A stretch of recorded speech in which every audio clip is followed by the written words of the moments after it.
What's going on, everybody? It's Joey, Value TCG. Hope you guys are having a good day, good week.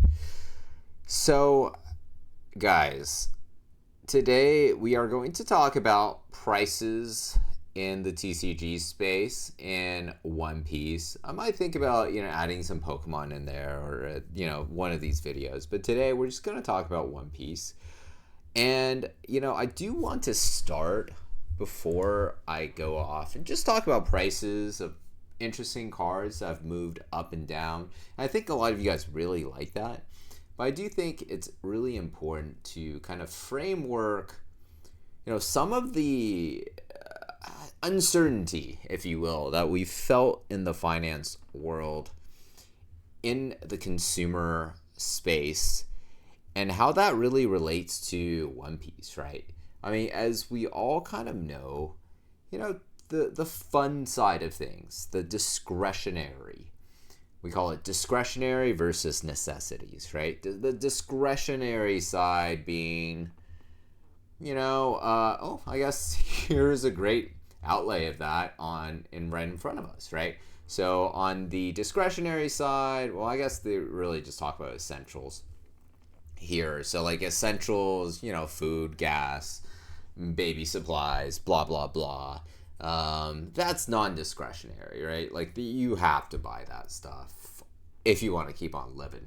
Generally, if you want, old Fido to keep on, trucking along, he's going to need food. He's going to need some supplies here and there, flea medicine or whatever, right? And then, on the flip side of that, discretionary would be just like fun things that you don't really have to spend money on. Kind of like, if old Joey, Value TCG, goes to Vegas and, blows a lot of money at the craps table, that's discretionary. I probably didn't need to throw that dice, even though that dice was really asking for me to throw it. And it was promising me all these great returns on my investment at the craps table, but it didn't really need to happen, right? I do need to pay for my wife's beauty supplies. That's non-discretionary for me. That's a non-discretionary item in the Value TCG household. But gambling, not so much, going on these vacations, not so much. And ultimately, probably not TCG as well. But I think that's lower on the spectrum. So if we think of kind of essentials, semi-discretionary, and a big bucket of discretionary down here, I would say, yeah, so like it's here, right? Semi-discretionary, really on the bottom end here. So this is actually a perfect representation of what I was trying to go with this, right? You definitely need a little bit of a small happiness, right? These small joys in your day-to-day life. When we're thinking about, look, obviously we want to take away the big spends. We're not buying that car. We're pushing, if you have a functioning washing machine, it might be rattling a little bit, but, you probably don't need to pay for another one right this second. And, when it comes to toys, hey, like there is a real community at LGS's. You are making a monetary investment, but maybe not so much, right? If we kind of look at prices for decks these days, you could put together like a Bello Betty, which is kind of competitive. It's not great. It's not an amazing deck. You put one together, or a Blackbeard deck. It's under $35, $50. You don't have to buy a booster box, right? It's truly what I consider, it's a cheap entry point for happiness, for fun. So, while I have been reducing some of my stock position in certain really very heavy discretionary categories, I do think that, I'm selling some of my TCG stuff. Some of the things that run absolutely bananas.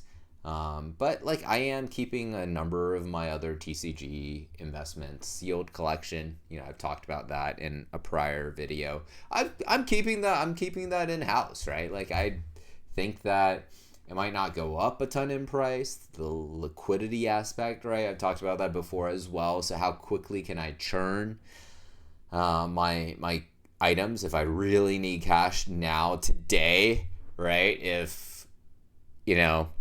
TCG wants to go to, I don't know, if she really wants to buy this I'm just making this up, this beautiful Japanese looking cardigan, really needs to have it, and I don't have enough cash, but I do have that PRB01 booster box.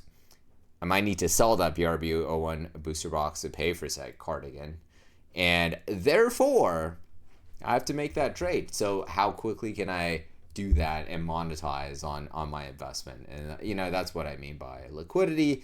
And I do think that liquidity for TCG will be a little bit better, right? Like if you need to sell your car, you need to sell your house, and the market turns, no one's gonna pony up $500,000, $1 million to buy your house. That might sit on the market for some time, right? You might need to take significant haircut to sell that. In fact, story time. I moved to this place in Silicon Valley in 2016. No, sorry, 2016.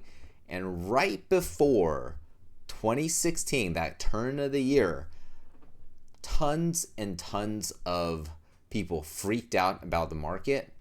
I don't even remember what the freak out was all about. I think it had to somewhat do with like China not buying as much in like commodities, and people were saying, oh my God, China is going to stop buying all this stuff. They're going to stop buying U.S. household or U.S. debt, government debt, treasuries. So then U.S. households, a lot of people do make money selling things into China. As much as we don't want to believe that, we do. That was going to turn the markets, and we were going to have this recession, right? Obviously, it didn't happen. China has a lot more. If you were in Asia at that point, you can kind of like look into the financials and realize it probably wasn't going to happen. But a lot of people did sell a lot of stuff, right? And boom, the person that I eventually rented this house from, she and her husband really, or I guess ex-husband, really needed to sell the house.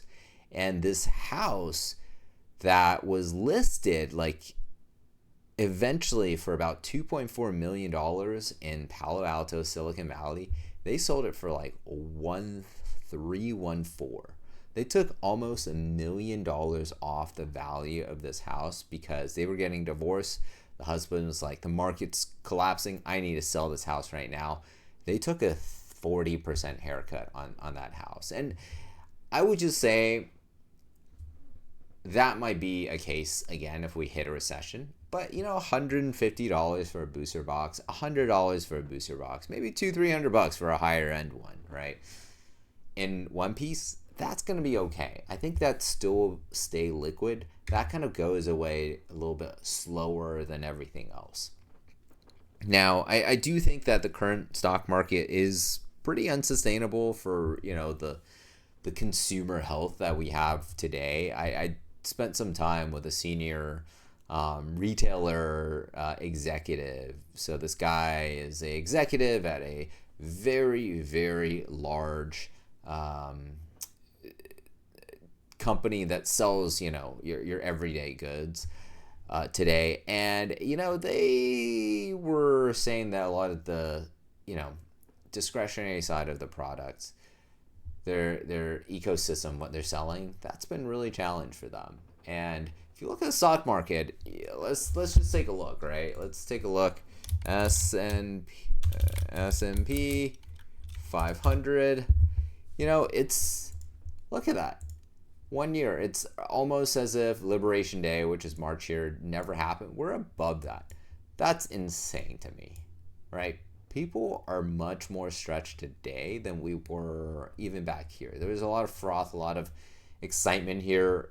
We know the positive, super positive case in the world is probably not going to realize right now. It's probably where Donald Trump is not going to like pump a bunch of money like he did when COVID hit into the economy, right? That's probably unlikely with how much debt we have.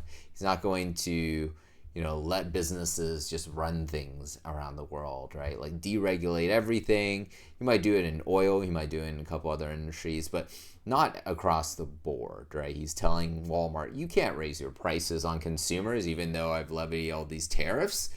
It's crazy. It's crazy. So I do think that the consumer is going to turn a little bit, which is kind of bringing us to, our first card here. So, so we finally made it to the bulk, the meat of the video when it comes to TCG. So welcome if you guys did not want to listen to me drone on about finance world. Welcome, guys. We made it. This is the second half. But so something like this, one of my comments was like, hey, Joey, why didn't you talk about this card? This manga alternate art, beautiful, beautiful card. I think it's one of the best cards in One Piece today, hands down. Manga art, first anniversary, as part of OP05. It was wildly sought after back then. It is wildly sought after today. Why didn't you talk about it? Why didn't I talk about it? And I think it really comes down to the price tag. I think, do I believe that when demand hits, when everybody has a lot of cash on hand, is this card going to go up in price? Absolutely. I don't think it's worth $5,400 for it. That's just what's available right now because there's so few copies around. But $3,000, $4,000, that's probably a reasonable price for this card right now. But because it is so high end, it is so expensive. If you want to buy this card and you want to potentially, the I word again, invest. Oh no, he said it again. Invest. Yes, dirty investors that buy this card and hold for a long time. Well, I mean, if you want to do that, just be aware that there could be 10 years or 5 years, maybe not 10 years, but we could realistically see a 3 to 5 year cycle. So 5 years where prices go down, it might not really recover for some time, right? You might be kind of stuck with this card at $2,000-$3,000. You're not really making any money. You're probably not losing all that much money, but you're not going to be able to make a ton. And then, at one point, all the froth comes right back to One Piece. Everyone starts buying cards again, and this goes right up to like 1 year. It might take like a 6-month time frame.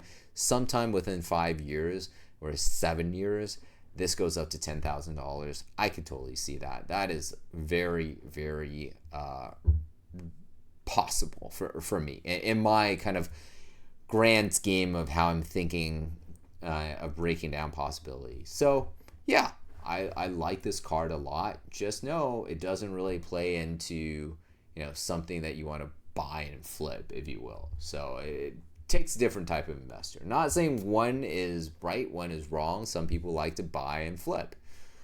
That's just the nature of the game that they play. Some people like to buy and hold. And I think both, there's a part in this game and investing in general for both of those. The next card I want to talk about, and I think this card is probably one of my favorite cards. I say that a lot, but I think this is truly probably my favorite card out of Royal Blood, OP10. It's just so artistically put together. You see this, beautiful jump here that he's up in the air. This white light that's shining down, the sunlight beaming, glitters in the background. It's just a very visually appeasing card to look at, and I think that's why I absolutely like this card. And I think that's probably why, as we see openings for Royal Blood slow down, this card is organically increasing in price. Do I think it keeps around 110? I actually do. I do think that it keeps around that price for some time. It might come down a little bit, but I think overall, it's we're thinking like this kind of up down flip. It does. I think 111, $110 is a very reasonable price for probably in my opinion, the top chase card out of Royal Blood. So something to keep an eye on. This card has been absolutely moving on up. Bon Cure, Benton, Mr. 2. He is well used in the next set as well as the current meta, right? EBO2 meta. Not just OP11 meta, but the current meta. He is well used. You need 4 of him in any of the dominant purple and a few of the dominant purple decks out there. And I guess my other thought process here is they could totally reprint this in PRBO2, right? We haven't seen the list come out just yet, but we could totally see this card being reprinted. So every time an SEC, a secret rare has reached, a base secret rare has reached this price level, due to playability that we've seen historically, the prices have gone down tremendously, right? Like Bandai recognizes these things very quickly and they tend to reprint. We saw PRBO 1 absolutely decimate Katakuri's price, for example. Why shouldn't we see that again with PRBO 2 with this card? So something to keep an eye on. I am actually selling a few more of my Memorial Collection booster boxes because I do think, while very collectible due to rarity, a lot of people do open those booster boxes for the hits that are inside, and as a result, if there is going to be a reprint that could impact prices, we could see these prices come down. For especially this card, we could see a lot of cards in Memorial Collection come down, right? Like if you just kind of explore the single cards here, I mean, so like Finger Pistol Bang Bang, like that could get absolutely hammered. The pistol could get hammered down to a couple dollars again, right? Cavendish, again, same thing. Kid and Killer, why are they not reprinting this one? A Brook, Blaboon, like so many things for them to take a leg down here. So just something to keep an eye on. This card as well, $67 for a card that was released recently because as part of EBO2. Same idea. This might not get reprinted in PRBO2 because PRBO2 is coming soon. Like I think it's supposed to be released in November. I don't know if that gives Bandai enough time to start printing, right? They're starting to print now. They decide on they get the orders in. I think orders closed pretty recently. So they're starting to print, decide on the cards, and then starting to print now. So like, I don't know if this is gonna make the cut, but same idea. Secret rare, meta, could just. I think this price is really high. If you have a couple lying around, you're not thinking about using them. Think about taking a exit on this card. Sanji alternate art. I think there are a lot of people are getting excited about what we saw in the Japanese meta with respect to OP11. But who knows, man? We're getting all these new starter decks. Maybe, purple blue Luffy is just not going to be that good. Maybe some of the other leaders in the starter decks are going to come out and just dominate. I don't know. Maybe not, right? But who knows how the meta is going to kind of develop? Like, will there be enough rush decks out there, for example, to absolutely smack the 3 health Luffy? I don't know. Maybe, right? So we'll see. This card is moving on up. I'm actually planning on selling my copy. So I've been waiting on this, actually. I've been waiting on the release of OP11. And as that's getting closer, I'm starting to exit some of the positions, like this card, for example. Buggy, something to keep an eye on. Keep an eye out on. Right, Buggy is getting a lot of support. A lot of support. Right. We don't really know that many cards are coming in that starter deck with Buggy, but getting a lot of support, might be playable. This seems like an interesting card ability, right? 5 Dawn, trash 1 card, you get to play 1 character type card. Across guild character type card from your hand. So that's pretty strong. We shall see, right? Like by turn 3, theoretically you could be, eking out really strong bodies out onto the board. So let's see. I have a feeling that we won't be seeing the last of old Buggy just yet. Divine Departure, I've talked about this before. Prices have kind of taken a hit, as expected, after Royal Blood. They printed a lot of Royal Blood, and they printed a lot of OP11, by the way. I want to talk about that very quickly at the end here. But this card, really, really good looking. It fits into most of my categories of what I like to see in a card, which is it pretty? Is it collectible, right? Like, how liquid can it be? It really kind of fits all of the categories I've put out there. So I like this card. I might be buying a couple copies, just saying. So heads up. So something to keep eye out on as well. And then, so this thing, I do think that this is going to start going down in price. So just a heads up. And then, of course, OP11. Let's see if pre-order prices are starting to drop. Dude, guys, they printed so many of these. Like, every LGS I've spoken with, they've gone buco amounts of this. I can see the impact of these guys, of Bandai not printing EBO2, which I think is, again, a stupid mistake. But now they're overcompensating by mega printing Fists of Divine Speed. And to some extent, I really like that idea, because there's so many hits in this set. The silver Luffy, gold Luffy, great looking SPs, so on and so forth, that this deck, and it's a meta set as well, that I think we're going to see a ton of inventory online. Don't FOMO and buy at 150. I have a feeling that this is going to go down to 120, 115 maybe below that, especially when Wave 2 hits, which is coming just 3 to 5 weeks after the initial release of this set, right? So probably end of June, we will see that, or maybe a little bit going into July. So guys, don't despair. I know some of you guys probably have ordered at $170 a booster box. It is what it is. Forget that. We are going to see cheaper prices soon. I cannot wait.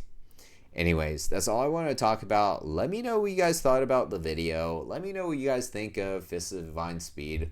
What you guys think of consumer spending, right? I always love to hear more from you guys. Anyways, thank you guys for watching. Like, comment, subscribe, and I will talk to y'all next time.